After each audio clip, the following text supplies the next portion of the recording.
mengenai tentang good vibes, good life, getaran yang baik akan menghasilkan kehidupan yang baik. Ya, di part 2-nya biar nyambung antara bagian 1 dan bagian 2, part 1 dan part 2, maka saya akan review sebentar biar materinya nyambung. Sekaligus bagi Bapak Ibu yang baru hadir yang juga akan bisa nyambung untuk materinya. Sebelum dimulai, sebagaimana biasa, mohon yang bawa HP untuk bisa di silent, digetarkan ya. Kenapa sih setiap acara itu saya selalu nggak cuma di pengajian, di training, saya selalu awali dengan tata tertib. Saya awali dengan aturan dulu. Bapak Ibu kira-kira pernah nggak ke hotel? Pernah ya? Di halaman hotel itu tamannya indah apa semrawut? Indah ya. Dengan mungkin ke sekolahan, di kantor, di rumah sakit itu tamannya itu rata-rata rapi-rapi, indah-indah, betul? Pertanyaan saya, kalau rapi dan indah itu dijarke apa ditotok? Ditata, ya kan? Ketika rumputnya sudah mulai tinggi, dipotong. Ya, ketika bunganya, ketika tanamannya sudah mulai semrawut, nggak berbentuk, maka dibentuk. Bahkan dikasih disebut, dibuat namanya tulisan di rumah sakit tertentu, di hotel tertentu, ya, untuk menandakan bahwasanya hotel itu indah, tempat itu nyaman. Sama, kita itu akan menjadi pribadi yang enak dilihat, menjadi pribadi yang nyaman untuk didengarkan, nyaman untuk dilihat dan sebagainya, itu perlu diatur, betul ya? Nah, manusia ini memang pada dasarnya manusia ini nggak mau diatur, alias semrawut gitu, sampai naik dewi. Karena Allah tahu manusia itu maunya kan dikasih nafsu sampai naik dewi, maka Allah turunkan namanya agama, Allah turunkan namanya Al-Quran ya, untuk mengatur kehidupan kita agar hidup kita rapi, agar hidup kita itu indah. Oh, ini luar biasa Bapak Ibu ya. Maka setiap saya acara, kenapa saya mulai dari aturan seperti ini ya, biar apa ya, memang kalau kita diatur kita cenderung nyaman. Kita sholat ada aturannya, apalagi nanti kita bicara fikih. Kita bicara fikih, tauhidnya itu harus kuat. Kalau tauhid nggak kuat, maka sebenarnya kan sebelum kita bicara fikih ya, kita bicara tauhid dulu. Karena kalau jenengan belajar fikih, tauhidnya nggak kuat, mesti kakean ngeyel. Ustaz, kena poso sholat duhur kok patang rakaat. Jawaban saya memang dari soronya ngono, lah kok iso ora loro wae. Kan wayahe kesel Ustaz. Asar kenapa kok papat telu wae. Ya kan? Nah, itu kita kan ngeyel Bapak Ibu. Karena imannya kita belum kuat. Maka pertama itu tauhidnya dulu itu harus betul-betul kuat terlebih dahulu.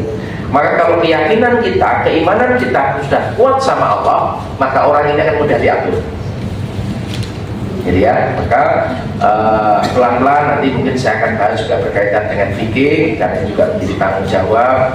Bagaimana nanti insya Allah kita bicara tentang toharoh, bicara tentang kebersihan, mulai kita memahami tentang air, ya, bagaimana kita memahami tentang najis, yang mungkin Bapak Ibu nanti nggak sengaja, ya, ada namanya mani, mati dan sebagainya, perlu dikenali mana yang membatalkan, mana yang tidak, ya kan?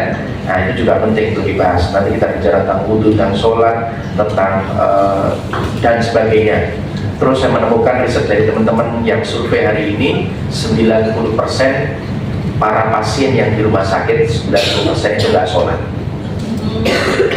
ya, dengan banyak alasan ya kan? Kenapa? Karena salah satunya kurang edukasi, kurang ilmu ya, aku kan lagi kotor, aku lagi ini ya, banyak pembenaran ya kan? Jangankan wong loro, wong kondangan wae sing sholat terus iki yo, terutama sing panitia itu ya, sing kudu sakaratul maut ya. Ustaz, bagaimana aku mau sholat ini dandan wae 2 jam, tak jamak wae, mulai ngeyel Bapak ya. Di dalam kenapa ada tertib. Yang pertama, mohon handphonenya bisa di silent, digetarkan biar acara ini tidak terganggu hanya gara-gara HP kita bunyi. Yang berikutnya, terus pada materi, kita siapkan pikiran kita buka pintu pikiran dan hati kita ya, dan nanti aktifkan 100%. Kalau ditanya jawab, kalau diminta melaksanakan ya. Baik, saya akan mulai. Kemarin kita sudah bahas yang kita itu pengen mengharapkan, kita pengen punya hidup yang baik. Dan hidup yang baik itu diawali kalau kita punya getaran yang positif, ya, good vibes, getaran yang positif, nafsu mutmainnah, jiwa yang tenang. Kalau hadisnya di dalam diri manusia ada segumpal daging, segumpal darah. Kalau daging darah itu baik, semuanya baik. Itulah kalau itulah hati. Nah, untuk mendapatkan kehidupan yang baik, ya, ternyata kehidupan yang baik itu bukan kehidupan yang tanpa ujian, bukan kehidupan yang bukan tanpa cobaan. Ya.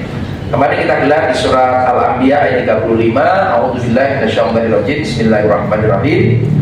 Kullu nafsin dha'iqatul maut. Ya, setiap yang bernyawa pasti akan merasakan kematian. Ya, wa nabluukum bil khairi wa nabluukum bisyarri wal khairi fitnah. Ya. Dan diawali setelah kita Allah ingatkan, kita pasti akan merasakan kematian. Syarat mati cuma satu, urip ono nyawani. Kita semua punya nyawa dan kita akan kembali kepada Allah.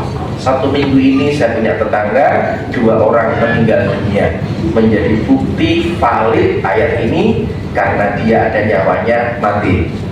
Kemarin ada yang hari Selasa, kemudian nyambung yang kedua di hari Jumat. Biasanya kalau di RW saya udah meninggal, bisa di Karambon nyusul, nanti kalau minimal 4-5, umumnya gitu Pak, tak titeni kok semua nyusul benar. Dan bisa jadi nyusul untuk kita, ya, bisa jadi mungkin jenengan duluan, atau mungkin saya belakangan, ya, atau mungkin saya belakangan jenengan duluan, ya, semua Pak. Kullu nafsin dha'iqatul maut wa la nukum bil bisyarri wal khairi fitnah. Ya. Dan Bapak Ibu, kami akan menguji kamu dengan keburukan dan kebaikan sebagai fitnah, sebagai cobaan. Wa ilaina turja'un, kepada kamilah kamu akan dikembalikan. Jadi tahapan kehidupan kita itu ada kelahiran, ada kehidupan, kemudian ada namanya kematian. Antara hidup dan mati ini, di tengah-tengahnya itu Allah akan sampaikan kepada kita ada cobaan, ada ujian. Memang Allah menguji kita, hidup mati kita itu ahsanul amalah, mana yang punya amal yang baik. Jadi ya, jadi hidup yang baik bukan hidup yang tanpa cobaan, tanpa ujian. Karena baik buruk dua-duanya adalah ujian, adalah cobaan. Sakit cobaan, sehat cobaan, duit akeh cobaan, ra duit cobaan. Ya, kira-kira luwih apendi, duit apa orang duit? Lebih berat mana cobaannya, ujiannya? Duit akeh apa orang duit?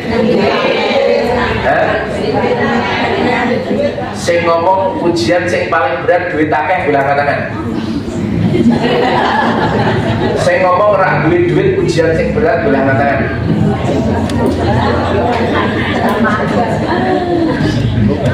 Bingung barangan gitu ya. Jadi ini saya ngomong duit akeh ujian cobaan, tapi jaluin duit terus. Podo wae gitu ya. Ya, jadi kehidupan yang baik bukan hidup yang tanpa ujian, tanpa cobaan. Maka kehidupan yang baik adalah ketika kita punya sikap yang tepat. Sikap yang apa? Tepat dalam menghadapi cobaan, dalam menghadapi ujian. Karena ujian cobaan adalah keniscayaan. Nah, cermati ya. Jadi hidup kita itu nggak lepas dari namanya ujian dan cobaan. Jika kita memandang hidup yang seperti ini, hidup kita bisa tenang, hidup kita bisa nyaman. Tugas kita hanyalah bagaimana kita punya kemampuan, punya sikap yang baik. Ya, maka rumus untuk menyikapi kehidupan, saya punya rumus K kali R sama dengan H. Kejadian dikali respon dikali sikap sama dengan hasil. Apa kata kuncinya? Apapun kejadiannya, hasilnya tergantung pada respon, pada makna yang kita berikan. Ya, respon ini penting Bapak Ibu. Sikap atau respon kita terhadap sesuatu, ya, itu penting menjadi kunci sukses tidaknya kita lulus ujian. Maka saat kita diberikan cobaan, ujian keburukan, ujian sakit, maka kita punya sikap yang tepat. Apa sikapnya? Sabar, ridho dan sabar. Nanti banyak istighfarnya, ya. Kemudian kalau kita diberikan kelapangan, awak sing sehat, duitnya akeh, itu juga ujian cobaan. Kita punya sikap yang tepat. Apa sikapnya? Banyak syukurnya, banyak pedulinya kepada orang lain, digunakan kebaikan ini untuk ibadah. Punya duit yang berlebih, yuk gunakan untuk berangkat ibadah umroh. Ada saudara-saudara yang kekurangan, yuk kita bantu. Itu sikap yang tepat, gitu ya. Cuman yang sering ada masalahnya, nek wong kuwi duwite akeh, meneng wae, ra duit bengok-bengok. Ono ngene iki. Jamaah lho sakane kok diceritani kabeh. Saiki larang kabeh. Lombok sekilo 120.000. Wis kono dagangane angel meneh kalau cipian. Tapi nek ditoke meneng wae. Biasanya nek ngaji khusuk menang. Gitu ya. Nah, ini sikap yang baiknya penting. Ini kapan-kapan kita akan bahas. Nah, kemarin sudah saya sampaikan, ini sudah saya ceritain, sudah lama. Nah, yang kedua, kehidupan yang baik, good life ini, Al-Quran menyebut, ya, namanya hayatan thayyibah. Maka Allah berfirman, yaitu surat An-Nahl ayat 97, A'udzubillahi minasyaitonir rajim, Bismillahirrahmanirrahim. Man 'amila shalihan min dzakarin aw unsa wa huwa mu'minun falanuhyiyannahu hayatan thayyibah.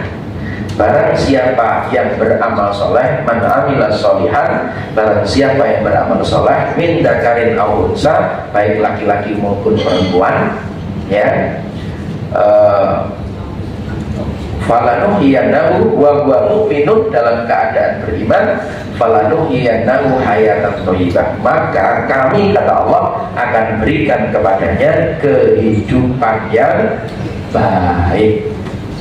Maka menurut surat An-Nahl ayat 97 ini, hidup yang baik, hidup yang kita cari itu dua. Satu, kita punya iman. Dua, kita punya amal soleh, amal kebaikan. Maka kehidupan yang baik kita kombinkan antara surat yang pertama dengan surat yang kedua, ayat yang pertama dengan ayat yang kedua. Yang pertama surat Al-Anbiya ayat 35 sambung dengan surat An-Nahl ayat 97. Maka kehidupan yang baik adalah ketika, ya, ketika setiap keadaan, setiap kondisi bisa kita sikapi dengan baik, bisa kita sikapi dengan tepat, dan bisa kita konversi, bisa kita ubah kondisi duanya tadi, baik buruknya kondisi, bisa kita ubah menjadi amal soleh dengan sepenuh iman.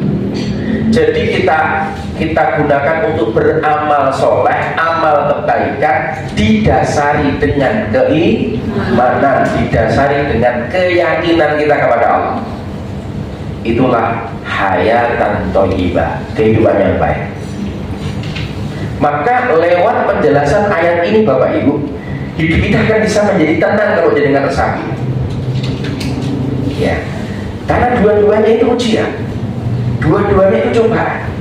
Tinggal bagaimana kita itu menyikapi dua-duanya ini dengan baik, dan bisa kita ubah menjadi amal soleh dengan sepenuh iman. Ya, nah, nanti apa kaitannya dengan good vibes, getaran yang positif? Ternyata getaran yang positif ini sumbernya hati kita itu akan tenang, hati kita itu akan nyaman. Syaratnya dua, ketika kita punya iman dan kita akan punya amal soleh. Jadi ya, dua-duanya harus ada nih. Ya, itulah Allah selalu menyebut diawali dengan ya ayyuhalladzina amanu. Nanti kaitannya dengan hukum fikih itu selalu diawali dengan ya ayyuhalladzina amanu kutiba alaikumusiyam. Ya ayyuhalladzina amanu, apalagi itu kaitan bicara tentang fikih selalu diawali dengan kalimat ya ayyuhalladzina amanu, hanya untuk orang-orang yang beriman, yang ada punya imannya. Ya. Nah, iman dan amal soleh ini perlu kita tingkatkan, Bapak Ibu.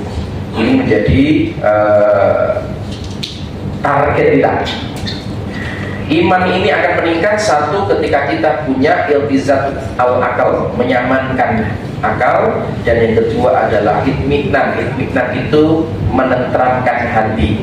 Maka iman, keyakinan kita kepada Allah harus bisa membuat akal kita itu tenang, membuat akal kita itu puas, membuat akal kita itu nyaman, dan membuat hati kita itu tentram.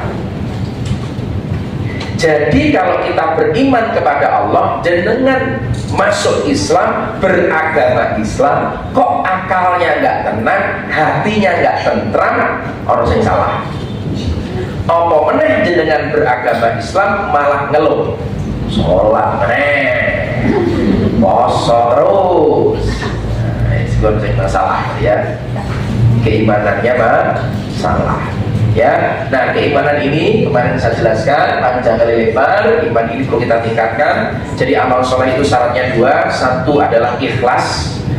Good vibes itu nanti kaitannya dengan ikhlas. Kenapa? Syarat kita punya getaran yang positif. Syaratnya dari iman dan amal soleh, karena amal soleh itu pondasinya orang ikhlasnya gitu. Ikhlas itu amalan hati. Jadi ya, nah kalau kita tingkatkan satu lewat tauhid rububiyah. Ya, tauhid rububiyah adalah apa? Mengesahkan Allah lewat penciptaan. Allah lah yang mengatur, Allah lah yang menguasai, Allah lah yang mencipta. Ya, jadi semua ini dalam aturannya Allah. Nah, iman kita akan berkembang lewat tauhid rububiyah ini. Ya, kalau kita mau membaca tanda-tanda alam, membaca ayat-ayat kauniyah. Itulah Bapak Ibu, tak kasih PR, besok pagi jenengan turun esok-esok nonton matahari. Macam ditonton tok ya, tapi kita gaburi. Iki ono matahari metu ki janjane sing gawe sapa to? Menapa? Coba ditakokke ning awake dhewe. Nanti malam ada bulan, iki ono bulan metu, iki metu ujug-ujug dhewe apa ono sing ngatur ya? Ayo dibaca. Ini kok ada langit yang tampaknya bulat, tapi ora ono tiane kok kuat ya? Ya kan? Kok iso ora ambruk ya? Iki mesti ono sing ono sing ngatur, ada yang berkuasa, yaitu namanya Allah. Sebentar lagi matahari akan turun tenggelam akan ganti namanya malam. Itu di situ ada tanda-tanda kebesaran Allah. Inna fi khalqis samawati wal ardh wa ikhtilafil laili wan nahari la ayatin liqil albab. Ya, sesungguhnya penciptaan langit dan bumi, bergantinya siang dan malam, di situ ada tanda-tanda kebesaran Allah bagi orang-orang yang mau berpikir, mau ulul albab, mikirona. Kita dikasih akal oleh Allah, beda dengan binatang. Binatang itu nggak punya akal. Kita harus berpikir. Itu tauhid rububiyah. Ya, nah kalau tauhid rububiyah kita jelas bahwasanya jenengan punya hajat, jenengan punya keinginan, ya, jenengan punya cita-cita, jenengan punya masalah. Apa bedanya masalah sama cita-cita atau keinginan? Bedanya apa? Bapak Ibu, halo. Subhanallah. Jenengan dalam hidup ini banyak minta kepada Allah, minta masalahnya selesai atau minta keinginan. Apa bedanya masalah dengan keinginan? Ibu, masalah tidak diharapkan, kalau keinginan diharapkan. Yang lain?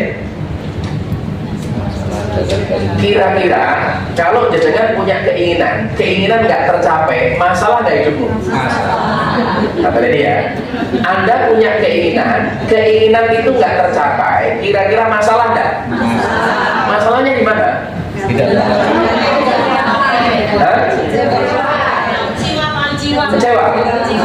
Kecewa.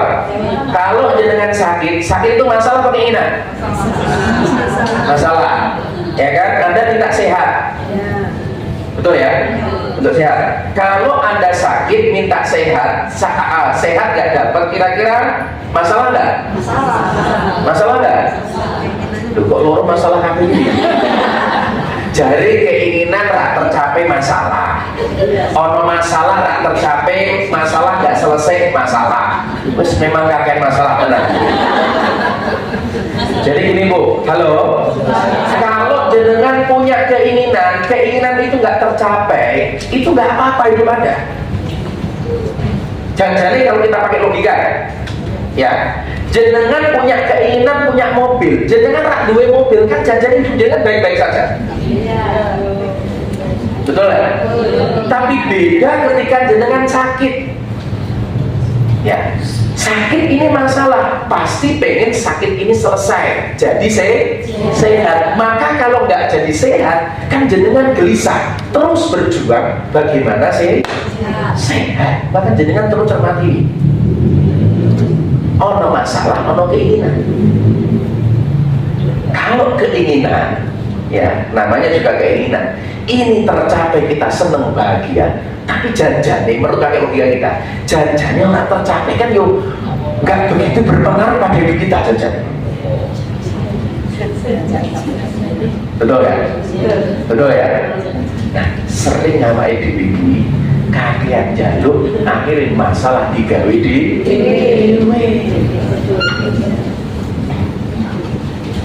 ya. Nah ini ya, nah Allah berikan petunjuk kepada kita, ada tauhid namanya rububiyah.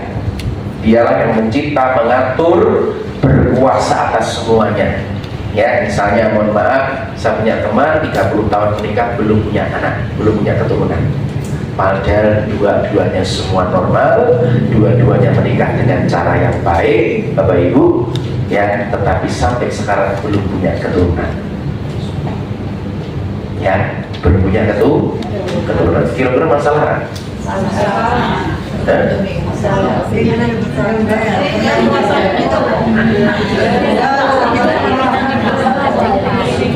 Nah, kalau itu menyebut panjenengan menjadi masalah, kalau pengen masalahnya selesai, mintanya kepada siapa? Kepada Allah. Minta kepada Allah, itulah namanya tauhid uluhiyah. Tauhid uluhiyah adalah apa? Mengesahkan Allah dalam kita beribadah. Maksudnya sandaran kita, tempat kita meminta, tempat kita memohon, tempat kita mengadu hanya kepada Allah, karena Allah yang punya semuanya. Ya, Allah yang punya semuanya, maka mintalah kepada Allah. Itulah kata sahabat Ali bin Abi Thalib, saya sudah pernah merasakan penderitaan, kekecewaan dalam hidup, dan salah satu yang paling kecewa dalam hidupku adalah berharap kepada manusia. Oh, mulai cek urip tak kok yang kecewa berarti yo aku sing salah gitu. Ya. Orang salah di negara dia. Iya karena butuh, wa iya karena nasta'in. Kepadamulah ya Allah aku menyembah, mengabdi, kepadamulah aku minta pertolongan. Maka kenapa kita jenengan rububiyahnya dikuatin dulu Bu. PR jenengan sapa sing pengen anake sregep salate, boleh angkat tangan. Sing pengen bojone sregep salate. Pengen anake seneng sedekah infak. Sing jenengan pengen sedekah infak. Jenengan harapannya wong liya ning awake dhewe ora. Ya, maka sebelum idealnya ya, sebelum memerintahkan anak kita sholat, anak kita puasa, idealnya kenalkan dulu rububiyahnya. Ya, kita itu langsung Bu memaksa anak kita untuk nyembah Allah. Yo angel deh, wong akalnya nggak diajak kok. Kita semuanya itu rata-rata Islamnya Islam keturunan, jujur Bu. Mungkin jenengan orang ngaji ini ora ketemu ki opo no rububiah uluhiyah barang betul ya? Ya kan? Aku biyen cilikane yo karena wong tuwa ora ngerti jenenge ra ngerti jenengan dadi ngerti kan. Ayo men salat tak sunati lho ya, tak sunati lho. Ayo salat. Wedi akhirnya sholat. Nah banyak orang sampai sekarang dia sholat itu goro-goro wedi. Wedi karo bapake, wedi karo ibuke, wedi juga karo Gusti Allah. Jadi Gusti Allah ini medeni banget bagi dia. Ya, maka kalau dengan rububiyahnya kita pakai logika itu enak. Dari jalan-jalan lihat matahari, mataharinya bagus ya nak. Oh iya, kira-kira matahari yang ada yang ciptanya ya, ada yang menciptakan ya. Oh ada ya, siapa? Oh luar biasa. Lihat gunung, ya kan, yang menjulang tinggi. Oh ada gunung. Kira-kira sing ngatur, sing munggahke gunung ki menungso apa sapa ya nak ya? Masa ana tanah semono gedene semono dhuwure iki ditonton menungso apa ana sing nyane. Oh ana ya sapa? Gusti Allah. Nah, kenal ya. Ana udan, ana panas, dikenalkan itu dulu. Itulah syarat masuk Islam, namanya akal balik. Akalnya balik, akalnya nyampe, artinya diajak pakai akal. Lihat, mohon maaf, saya bukan malu bandingkan orang-orang yang, mohon maaf, orang-orang yang hijrah, orang-orang para mu'alaf itu kan ibadahnya luar biasa. Kenapa? Karena dia masuk Islam pakai akal, pakai ilmu. Ini masuk akal. Iman itu nggak magic, gitu. Ditingkatkan tuh. Halo, jelas ya? Paham ya? Nah, baru ketika sudah dikenalkan semuanya, ono semongko, ono buah iki dikenal kabeh anake masuk meneh. Ona kok ono wong sugih, ono semua ora pati sugih biasa. Sapa to nak sing ngatur Gusti Allah. Ku apa meneh critake kabeh oleh sebab itu nak berarti awake dhewe kuwi nek njaluk kudune karo sapa? Karo Bapak apa karo Gusti Allah? Karo Gusti Allah. Lah carane njaluk piye ya? Salat sing bener. Kok akhirnya gelem salat. Itu ibadahnya jadi enak enteng karena masuk orang doktrinal gitu ya ini. Nah kemudian kita kuatkan lagi dengan tauhid asma wa sifat. Allah subhanahu wa ta'ala punya nama-nama yang agung, nama-nama yang indah, disebut dengan asmaul husna ya. Maka lewat nama-nama yang agung membuat kita yakin Allah punya sifat Rahman, Rahim, Malik, Kudus ya, Salim, Rozak. Kalau jenengan pengen rezekinya oke, banyaklah menyebut namanya Allah dengan Ar-Rozak. Ya Allah ya Rozak, ya Allah ya Rozak, ya Rozak, ya Fatah, ya Rozak, ya Fatah, ya Rozak. Pengen ilmunya banyak, ya Allah ya Alim, ya Allah ya Alim, ya Fatah, ya Alim, ya Fatah, ya Alim. Ya, pengen diampuni dosanya, ya Allah yang Ghafur, Maha Pengampun. Nah, itu boleh. Nah, ketika sudah semakin kuat inilah Bapak Ibu, iman kita semakin meningkat. Nah, iman ini ditingkatkan salah satunya melalui tauhid rububiyah, melalui tauhid uluhiyah, melalui asma wa sifat. Nah, ini terus kita kaji. Ya, sehingga kita semakin mantap la ilaha illallah Muhammadur Rasulullah, sehingga menjadikan yang kedua namanya amal soleh. Syarat amal soleh ada dua. Satu adalah ikhlas. Ikhlas itu putus harapan kepada selain Allah, berarti harapannya hanya kepada Allah. Dan yang kedua, karena kita punya yang mengantarkan kita punya akhlak yang mulia, mengantarkan kita kepada Allah, maka lewat perantaranya Rasulullah. Syarat yang kedua adalah ittiba, mengikuti apa yang diajarkan oleh Rasulullah. Itulah kama kita sholat pun kita mengikuti Rasulullah. Shollu kama ra'aitumuni usolli. Sholatlah kalian sebagaimana aku sholat. Semua ikutin apa yang diajarkan oleh Rasulullah. Hari ini kita kumpul, kita niatkan ikhlas, berharapnya hanya kepada Allah. Jangan berharap kepada manusia. Aku makan ngaji, siji niat ngaji, loro marketing, sekalian dodolan. Dodolannya ora gelem tuku, akhirnya mutung ora ngaji.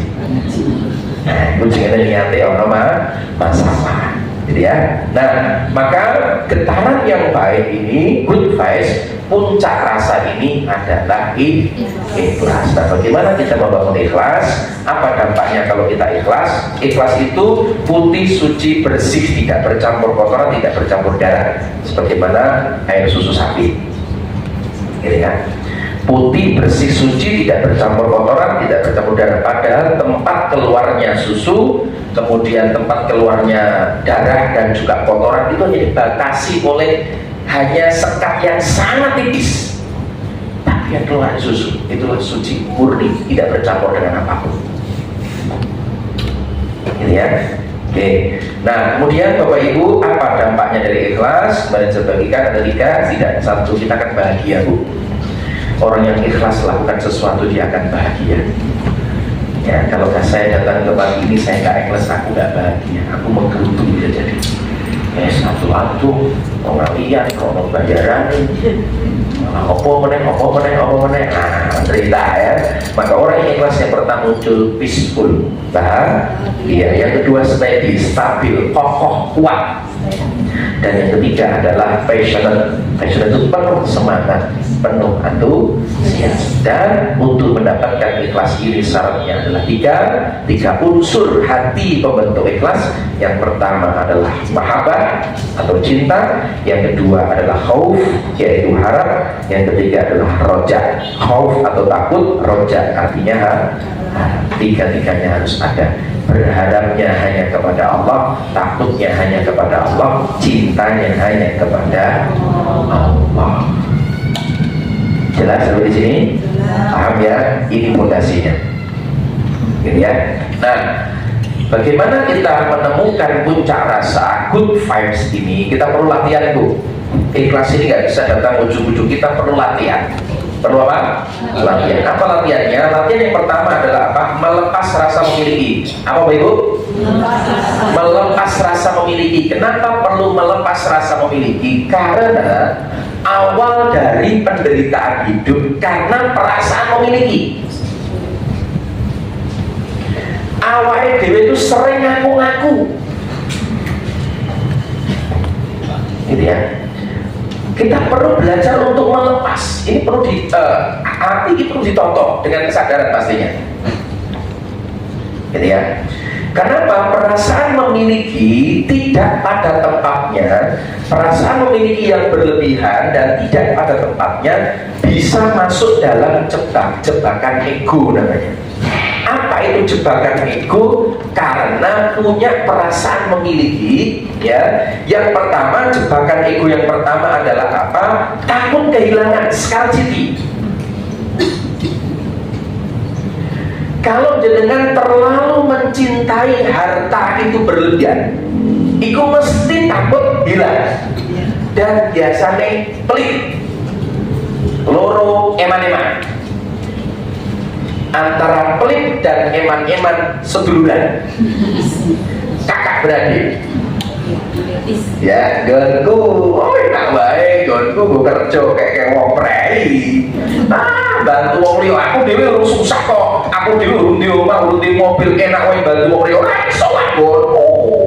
Nah, iya. Ya takut kehilangan, Bu.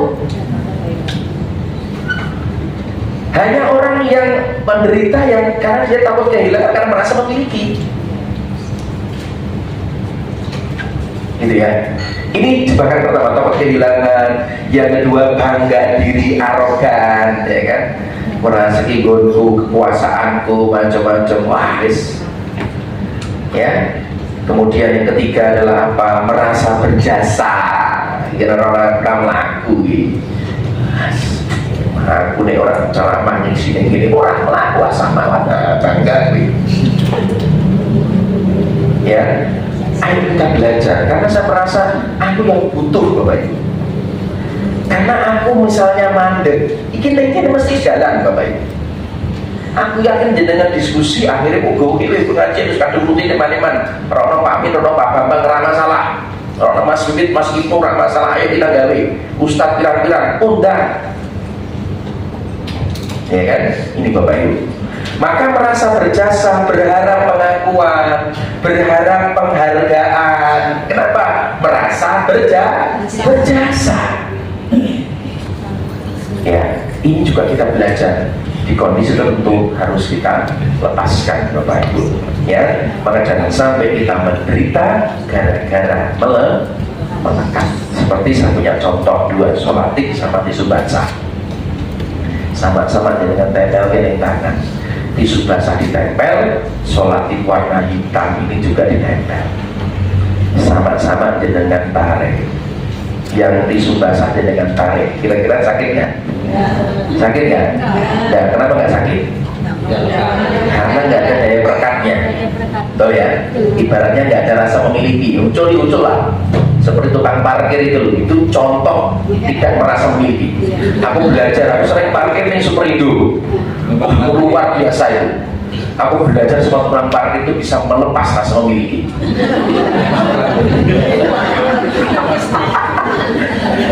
Digawa ke monggo Pak, monggo pengen monggo seberang kabeh. Wah, luar biasa. Los. Ya monggo dan Kenapa los? Karena orang golek. Gitu ya. Nah, beda yang kedua adalah solatik, nempel, ya kan? Kelontong, gitu ya. Jangan punya perasaan memiliki yang berlebihan. Sama nyuwun sewu panitia di penggerak yang memboleh kita donatur sedekah, ya. Itu bukan duit kita, itu duit jamaah. Ojo ngaku-ngaku nggonku. Akhirnya eman-eman ra ditoke. Masjid banyak pirang-pirang, tapi ini orang amanah kabeh. Ya, ini Bapak Ibu, ini adalah titipan jamaah untuk kita kelola. Untuk kita apa? Kelola, tapi jangan sampai punya perasaan memiliki ini punya kita. Ini kesalahannya di situ. Gitu ya. Maka belajar untuk melepaskan sendiri pasti dengan manajemen tertentu, pasti kita punya aturan, iya. Tapi kita harus sadar bahwasanya ini bukan milik kita. Karena nyuwun sewu, uang yang masih di rekening, uang yang masih kertas itu tidak ada harganya. Uang ini akan berharga ketika dibelanjakan. Uang ini akan berharga kalau dikasihkan orang lain. Ini baru disebut sebagai uang. Nek buruk ditok itu jenenge kertas. Sing ono gambare Soekarno Hatta. Kertas sing ono gambare akan menjadi berharga ketika kita keluarkan, kita kasihkan jadi beras, jadi macam-macam, ya kan? Haji dakean kita kasihkan orang, baru disebut berharga. Apa meneh ning rekening iki cuma isine motong. Ya, ini Bapak Ibu belajar. Nah, maka sesungguhnya kita ini punya Allah, kita nggak punya apa-apa. Ya, kita hanya punya hak milik. Ya, lillahi ma fis samawati wa ma fil ardh. Semua yang ada di langit dan ada di bumi adalah kepunyaan Allah. Awake dhewe iki mung numpang. Ya, kita nggak punya hak milik Bapak Ibu.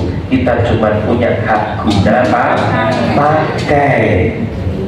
Ya, hidup ini semua adalah titipan. Nah, tantangannya untuk kita melepas rasa memiliki ini, tantangannya ini surat Ali Imran ayat 14. Iki tantangannya. Di satu sisi kita pengen ikhlas belajar untuk melepas rasa memiliki, melepas kemelekatan.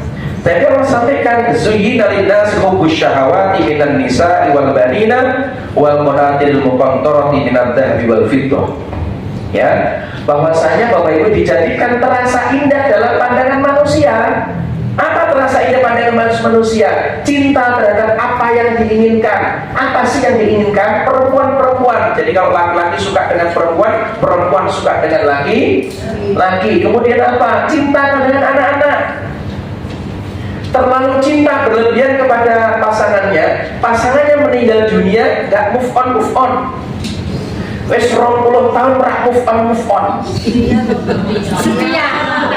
Antara setia dan melekat itu beda tipis. Ya, setia dengan melekat itu beda tipis. Seperti duit di dompet jenengan itu antara setia di dompet Anda dan eman-eman itu tipis loh. Makhluk penunggu dompet ya. Nah ini sampaikan dalam pandangan manusia, cinta kepada apa? Perempuan, kalau perempuan laki dengan laki-laki, cinta kepada anak-anak, wajar kita sayang dengan anak. Nyaking sayangnya cinta kepada anak yang kita nggak pas cara sayangnya, anak ora subuhan pesake nobingi kewenan kekeselan rasa diduga. Nyaking cintanya dengan suami subuhan kebablasan mesake itu jenengan akan mengatakan mlebuan rokok wae suami rokok wae kemulit rokok wae iya kan alasannya apa? Mesake ya. Oke, kemudian apa? Harta benda yang bertumpuk dalam bentuk emas itu mesti jenengan suka emas. Ya toh? Wah, pengajian ini kerenceng. Assalamualaikum.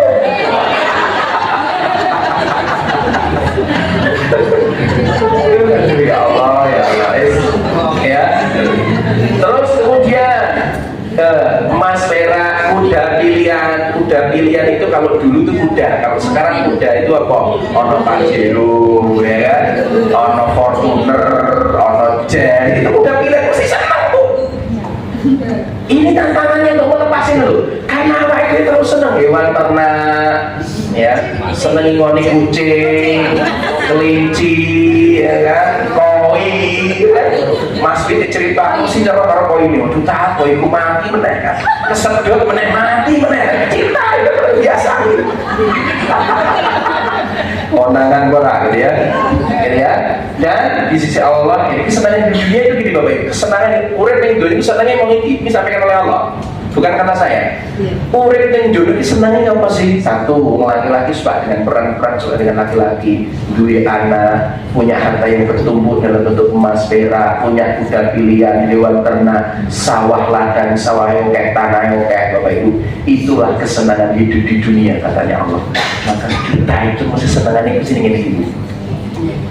Ikulah ketika itu hilang sakit dari kita.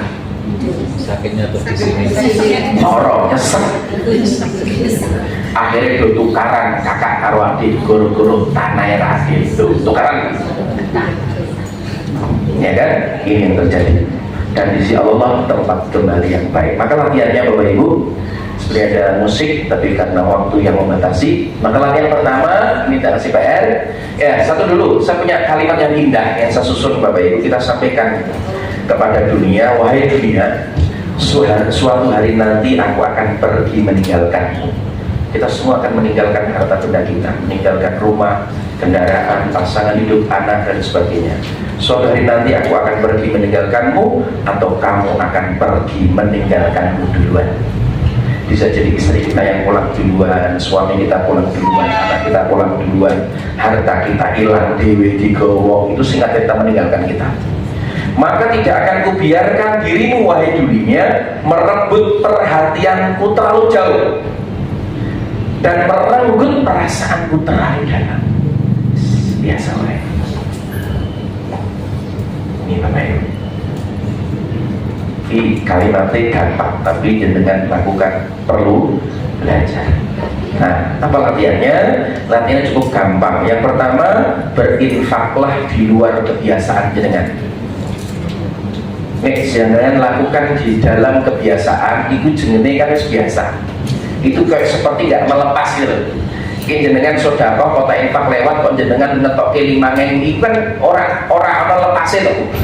apa mana 2.000 itu kan yang surat melepas kok nong duit lu nganu kok toilet gitu ya leboke nggak menantang. Lakukan latihannya itu berimpact di luar biasa. Jenengan keluarkan yang saya jadikan tarik nafas, merasa kehilangan itu langsung biasa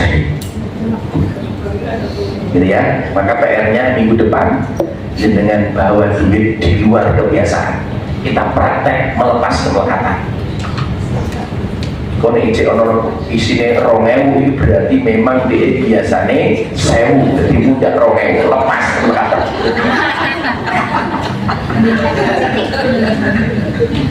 Gitu ya. Nah, yang kedua, ini yang pertama tantangannya melepas kemelekatan. Yang kedua adalah apa? Tolong sampai di rumah lihat lemari panjenengan. Aku yakin jenengan semua punya lemari.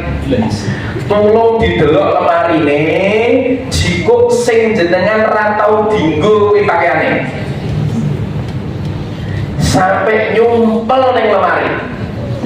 Iki ono sing 10 tahun, 15 tahun ratau dinggo. Ya, tolong jenengan jikui ditumpuk, dikerdusi keke wong kampung, wong desa ono sing gelem Bapak Ibu. Ya, belajar melepas loh. Ini berat loh Bapak Ibu. Ini pengalaman saya. Wes tak resi, wes tak kumpul iki minta keke sing ngono apik. Kok jadi pilihan yang ngono iki. Balik meneh Bapak. Loh, tak kandani. Ya kan, itu perjuangan yang luar biasa. Dia kayak iki sejarah kabeh pakaian iki. Akhirnya balik meneh ning lemah. Terus ora dienggo men. Ora pernah disawang, ora pernah ditiliki, nyumpel ning lemari. Ono ngene iki. Wong itu to. Kabeh. Cermati kuwi. Ayo dilepas. Nek perlu nanti kita perlu buat momen, mungkin Mas Fit ya, kita kumpulkan kotak apa namanya baju-baju kita kumpulkan. Suatu saat kita nggak tahu kalau kebanjiran dengan kirim langsung enak banget nih. Ya, bagus ya. Nah, sip. Oke, dikumpulkan sih dengan main jenengan. Ya, tunggu instruksi. Tenang Bapak Ibu. Halo. Nanti cermati saya. Kok jenengan sudah kumpul pesono keduse lebih. Maka usulku segera langsung dilempar. Karena kalau enggak, kok dibuka aneh. Ya Allah. Kok itu ya orang barangnya dijarke Bapak Ibu. Betul nggak? Allah jangankan pakaian Pak, ibu tau akuan lu balik. Ngomongnya nih ngomong. Bang sampah loh kan? Ya Allah. Lepayung ini rak sekilo 10.000 tapi nyawa seperti bendino gitu. Ya kan? Ini contoh Bapak Ibu. Halo. Memang kita akui kita tuh cinta dunia loh. Maka latihannya dilepas alon-alon. Salah satunya harta sedekah di luar kebiasaan kita keluarkan. Ya, satu sama Bapak Ibu, sedekah pagi saya keluarkan 2 kali lipat 100% dari sebelumnya. Tak tote. Berat Bapak Ibu, tapi lama menjadi nyaman. Belajar untuk melepas. Ya, terus satu lagi pakaian-pakaian mulai kita kumpulin Bapak Ibu, dia harus kerdus, ojo segera buru-buru. Terutama bapak segera Pak. Karena kalau nggak diamankan ibu buka mana? Wes takkan dari pengalaman Pak bojoku yang harus ini kok kayak ngono bukan kayak Bu. Yo kirong dino kok buka mana Bu? Ya Allah, takkan dari. Oke, nanti 3 Bapak Ibu, ini latihan mana? Ya, kira ke apa? Ketika ada pakaian satu yang masuk, baru yang masuk, yang lama harus keluar satu. Bisa ngomong iya, tapi orang praktek yo, apa itu ya? Neng kumpul sampai nyumpel paling ya. Mohon maaf, ada nggak di pakaian jenengan yang numpuk di lemari yang sudah lebih dari 5 tahun tidak pernah jenengan perhatikan? Dari sampai aku, saya kita dicolongsi daripada sampai ke. Yuk tangan kanan dulu diangkat, tangan kanan. Taruh dan teman sebelah kanannya. Waktu nementek masalah itu. Cukup pelan-pelan ikuti kata-kata saya. Saudaraku, sahabatku, salah satu cara belajar untuk ikhlas adalah melepas merasa memiliki. Latihannya yang pertama berinfak atau bersedekah di luar kebiasaan atau sedekahnya ditingkatkan. Yang kedua, balik koma, lemari ini dibuka, pakaian sing ra tau dienggo dilepiti, leboke kardus, keke wong. Yang ketiga, latihan ono klambi anyar mlebu sing lawas metu. Gantian tangan kiri. Nah, yang balasan. Pijit pelan-pelan ikuti kata-kata saya. Alhamdulillah. Terima kasih. Saya siap praktekkan. Sampai di rumah, saya akan kumpulkan baju-baju yang tidak pernah saya pakai. Tak leboke kardus. Minggu ngarep, tak gowo ning pengajian. Tak kumpulke ning tiara. Biar nanti panitia mendistribusikan kemanapun terserah. Aku ikhlas. Karena nek kesuwen, kali meneh. Dileboke lemari. Alhamdulillah. Siap ya, boleh lah minggu depan kita kumpulin bawa kardus kumpul ya. Butinin kan nggak hadir, nggak apa-apa. Aku ben kaget gue kok mas, gue urusannya Mas Amin gitu ya. Kumpulnya apakah nanti kasihkan ke PMI atau mungkin kemana? Pasti ada ide. Ya, ini yang pertama. Yang kedua adalah memurnikan tujuan hidup. Apa Pak Ibu? Oke, latihan yang kedua adalah memurnikan tujuan hidup. Maksudnya apa? Maka memurnikan tujuan hidup tadi ikhlas itu ketika kita telah putus harapan di hati hanya kepada Allah, putus harapan di hati selain Allah, berarti kita hanya berharap kepada Allah. Murnikan tujuan jenengan datang ke tempat ini untuk siapa? Itu murnikan tujuan. Ya. Latihan Bapak Ibu untuk bagaimana apa yang kita lakukan itu putus harapan kepada selain Allah. Berarti harapannya kita hanya kepada Allah. Jenengan ngaji kepada Allah, untuk Allah. Jenengan sedekah untuk Allah. Mengapa? Ada sebuah riset, sebuah penelitian yang dilakukan oleh Profesor Rory O'Connor di dalam positif psikologi. Dia menyampaikan Bapak Ibu, sebab terbesar manusia tidak bahagia dalam hidupnya yaitu terlalu memikirkan apa yang dipikirkan orang lain tentang dirinya. Namanya social perfectionism. Sehingga orang ini, mohon maaf, dia direpotkan oleh pikirannya sendiri. Ngopo-ngopo mikir, kok ngomong aku bingung. Tuku motor yang mikir, wah tak pantes gue niu, gak keren ki. Kerennya kudune PC, orang gaya toh. Masa ketua distrik kok motornya cuman mio, yuk keren. Gue ini cuma CBR tuh ya, ben keren, ben gagah.